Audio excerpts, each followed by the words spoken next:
she decided to be the responsibility of a friend by, saying no offenses, stop, there's life and death in the power of the tongue. And essentially looking back, I realized that apart from her speaking life over me, she also convicted me to do the same. Do you know how they say if they want to, they will? Specifically pertaining to romantic relationships. Same applies to female friendships as well. We need to come to the understanding that friendships are also covenants. I'm currently in a space where I think the idea of friendship is being remodeled for me. I say this because every friendship I've had since I've been in first year has served a different purpose. Okay.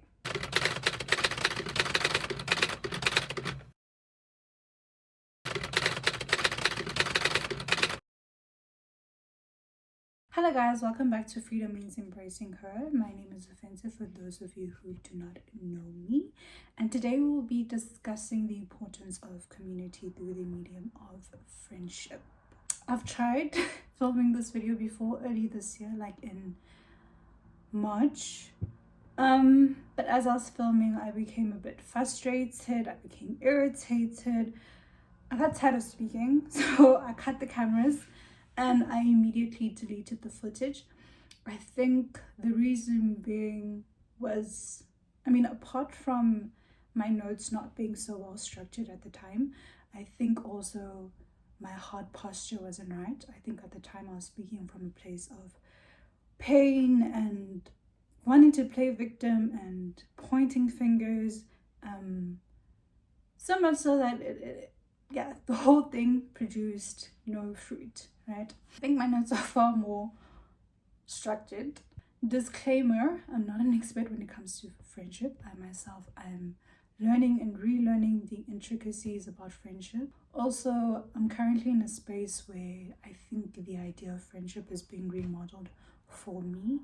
I say this because every friendship I've had since I've been in first year has served a different purpose.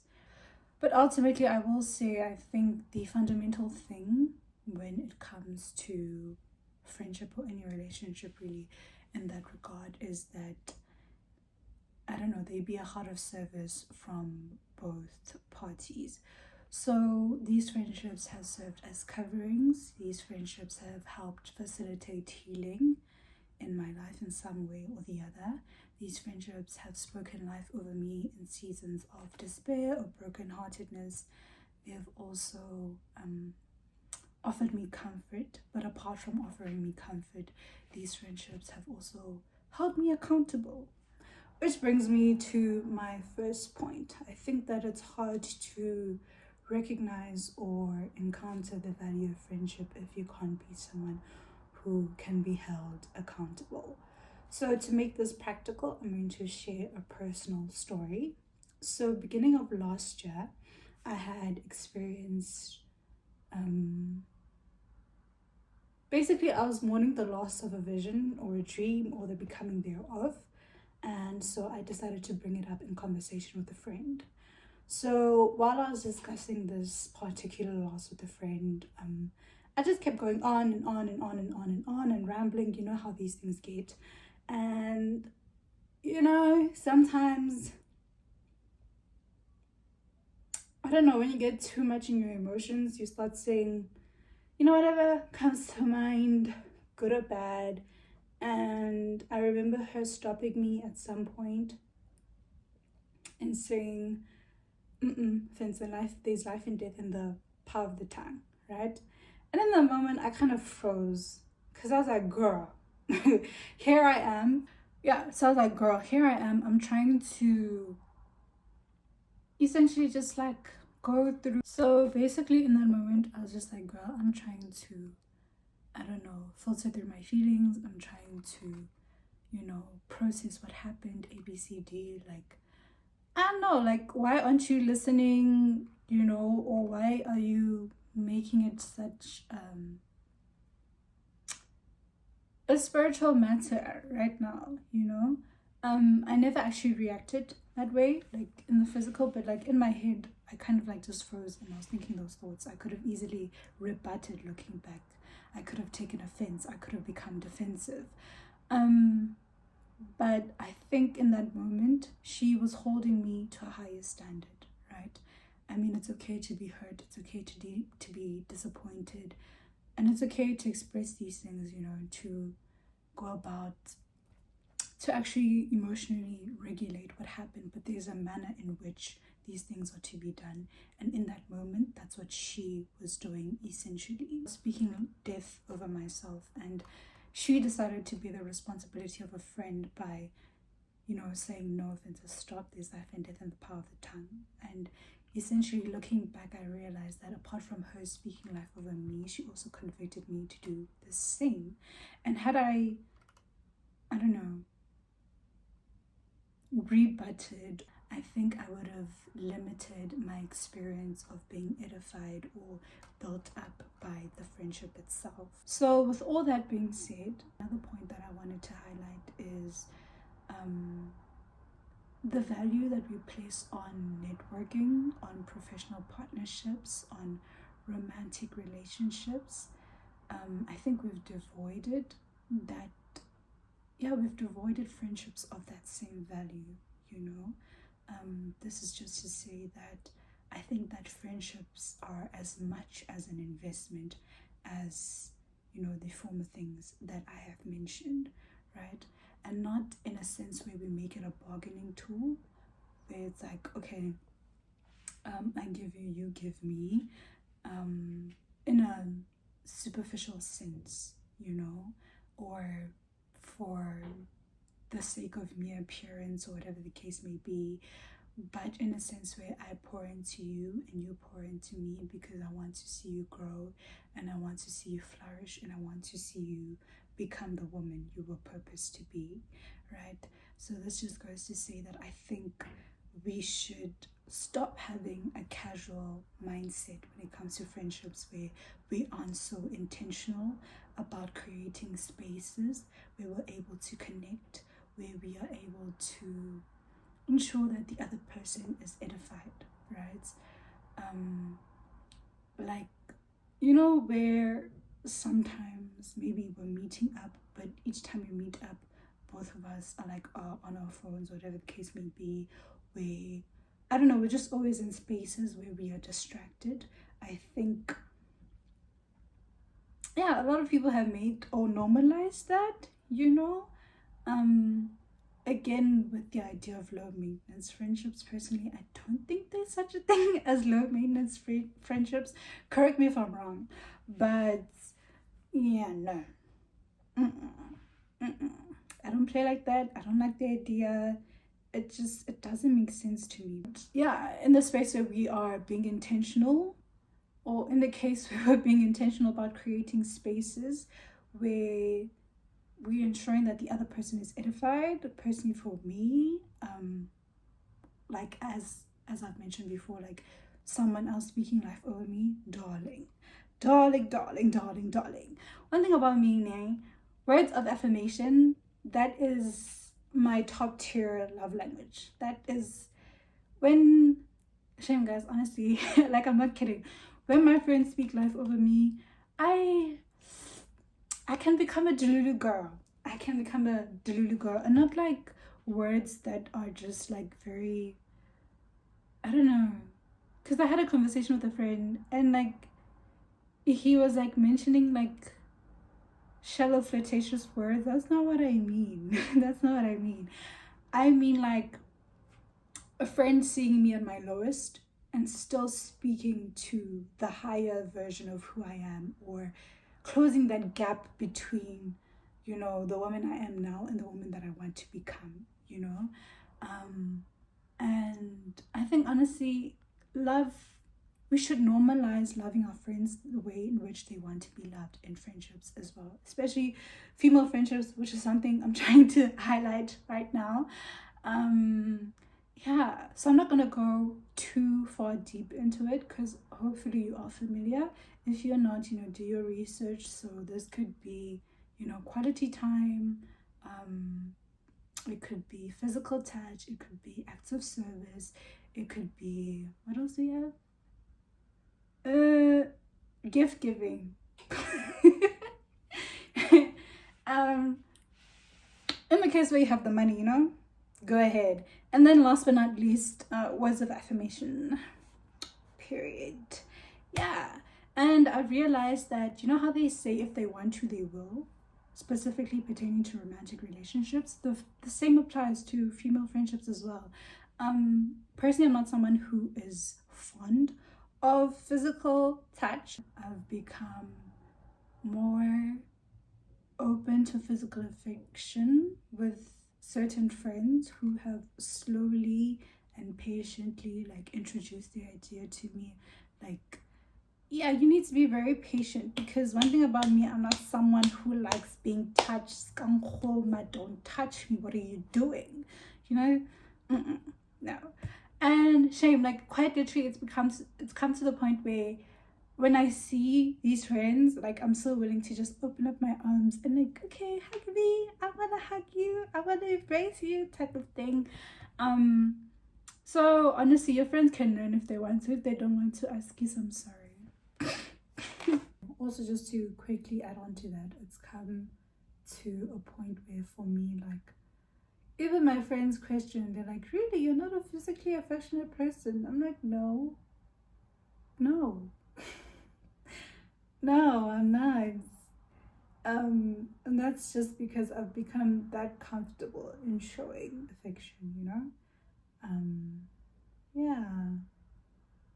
To the point where I think, yes, it always has to be, not always, but I think it's really, I think actually that speaks to the power of love, that I can open up to different avenues of portraying love, to the extent that people think that I've been doing this forever. Whereas, I've only been doing it for the past couple of months, So, yeah.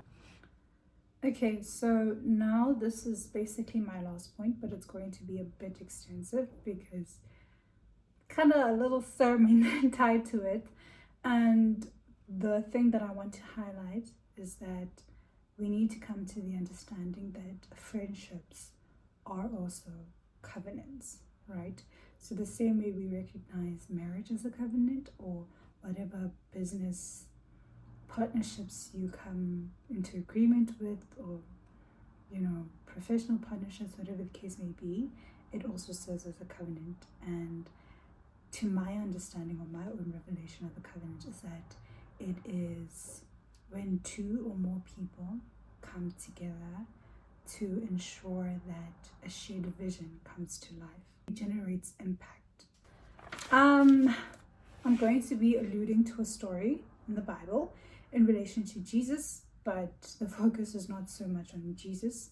I'll be highlighting sisterhood through the story of Mary and Elizabeth. So I'm just going to give you guys context and background. Mary is the mother of Jesus, and Elizabeth is the mother of John the Baptist. So another thing that you should know is that later on in the years to come, not in these years, but in reference to the story, in context with the story, Jesus and John the Baptist do ministry together. John the Baptist and Jesus were I don't know, no one can tell me that them doing ministry together was never a God ordained thing. How God says, I knew you before I formed you in your mother's womb. That's what it's giving, quite literally. But that's besides the point. Let me start. Elizabeth was known as a barren woman of advanced age. So her and her husband had been praying to God for a child for many years. And yeah, nothing ever happened until one day God sent Angel Gabriel to confirm to Zacharias, Elizabeth's husband, that she will conceive a child and they're to name the child John. So because Zacharias had unbelief, the angel had been instructed by God to shut Zacharias' mouth, right? Maybe he may have become a bit too loose with his words, or not so mindful of what he's saying, very much like how I alluded to at the very beginning of this video, in reference to myself. The Bible also goes further on to say that Elizabeth had hid herself basically from society for 5 months. Essentially just to protect the blessing that God had given her, protect the seed that God had given her, because you can only imagine the shame or how she had been shunned by society for however many years, given the fact that she was barren, you know, and now she was of old age. It's gonna be like, girl, how did you get pregnant? It doesn't make sense. So I think she was very wise in being like, okay, I am gonna go into isolation to protect what God has placed on the inside of me. And then to give context on Mary, Mary was a virgin. She was known to be favored by God because of her purity, not just her sexual purity, but a purity of heart. So Angel Gabriel had appeared to Mary, telling her that she was to bear a son, and the son was to be named Jesus. Angel Gabriel had also told her that her friend Elizabeth was in her 6th month of pregnancy now. Yes. So after this, Mary hurries to see Elizabeth, and you know, this is basically the crux of everything I've been trying to highlight, and it honestly just warms my heart, because I'm just like, wow, how precious, you know, how precious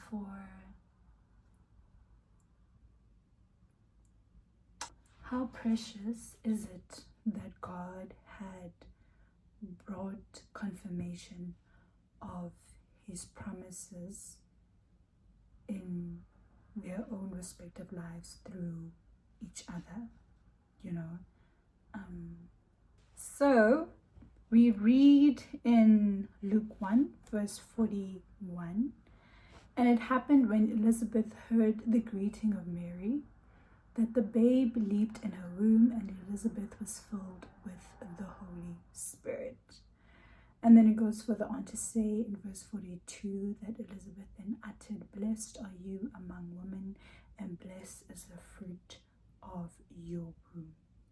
So here we see that both these women had been encountered with impossible events. I mean, 1, Elizabeth had been barren, and 2, Mary was a virgin. And they both received promises that they would conceive. Apart from them receiving a promise from God that they would conceive, they had found confirmation of God's promise through each other. But also, as I read, or after I finished reading, I'm like, okay, Lord, I mean, clearly Elizabeth is pregnant. I mean, she's showing, right? And Mary herself isn't showing, but this mere occurrence of her coming and not having said anything yet, but the mere fact that what was in Mary had come into close proximity with Elizabeth, then created a reaction out of Elizabeth to say, "Blessed are you among women, blessed is the fruit of your womb." What exactly did Elizabeth get out of it, you know? Because I mean, in Elizabeth saying what she said, she confirmed to Mary that indeed what God has spoken to you will come to pass. But what effect did this occurrence have for Elizabeth herself? And the revelation that I received is that, I'm going to read, the mere fact that what was in Mary elicited a reaction from what was in Elizabeth that allowed her to be filled with the Holy Spirit serves as confirmation that Elizabeth's promise was from God, right? You can imagine Elizabeth being barren all these years and praying to God, like, "God, see me. God, I want a child.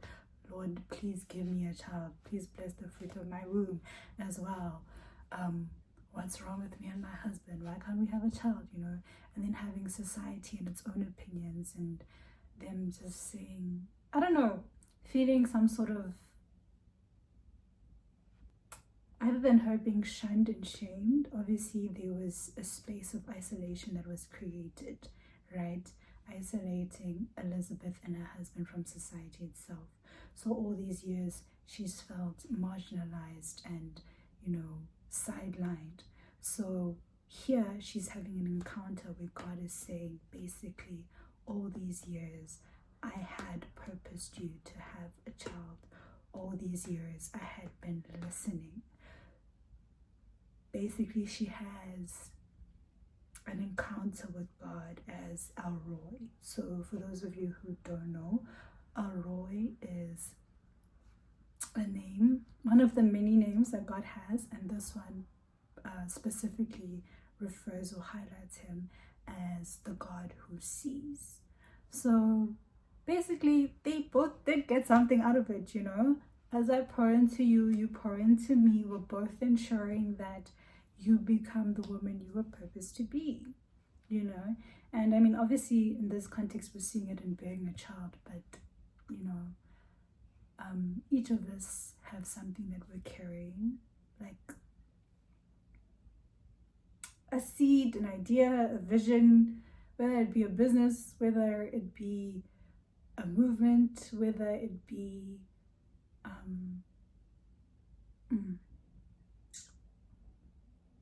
whatever sets your heart on fire, whatever dream you have that it is you're carrying, that it can be brought to life. And most times I find that some things need to be brought to life with community surrounding you, It really does take a village to raise a child, believe me, it really does.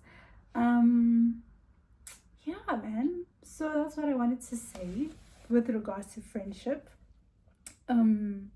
Yeah, I think in this context we can see that friendships, or the covenants you make when choosing your friends, can serve as a hedge of protection, can serve as a covering, can serve as a shield, can serve as a way in which you can, your faith can be edified, or it can be revived, or you can find renewal, and you can find safety with someone just speaking a word over you and blessing you.